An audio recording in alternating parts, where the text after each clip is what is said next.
जिसे अल्लाह बुलाता है उसे कोई रोक नहीं सकता। कभी कभी इंसान सिर्फ एक ख्वाहिश लेकर चलता है और अल्लाह उस ख्वाहिश को मंजिल बना देता है। कहते हैं ना कि जो हमारे नसीब में होता है वो हजारों रुकावटों से कुछ देर के लिए टल तो सकता है, लेकिन आखिर में वो हमें मिल ही जाता है। इसी की एक जीती जागती मिसाल सामने आई लिबिया से।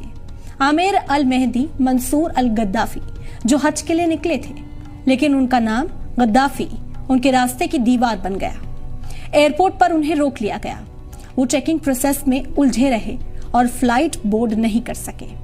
वो सिक्योरिटी से गुहार लगाते रहे कि उन्हें जाने दिया जाए, लेकिन उनकी किसी ने ना सुनी और प्लेन उनके बगैर ही चला गया। उनका दिल टूटा, आंखें भीग गईं, लेकिन यकीन बाकी था।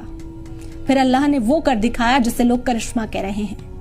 वही प्लेन तकनीकी खराबी के चलते वापस लौट आया, लेकिन इस बार भी बहुत गुजारिश करने के बाद भी पायलट ने उन्हें प्लेन में चढ़ने की इजाजत नहीं दी।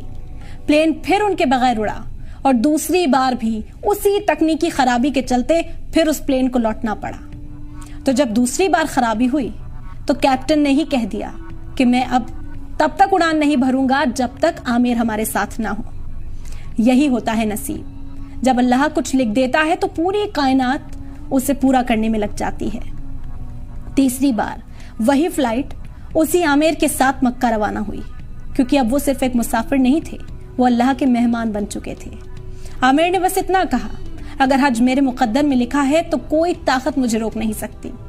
उनकी कहानी आज हर उस दिल को हिम्मत देती है जो मुश्किलों से हार रहा है, क्योंकि जो हमारे नसीब में होता है वो मिलकर ही रहता है, चाहे जमाना कुछ भी कर ले।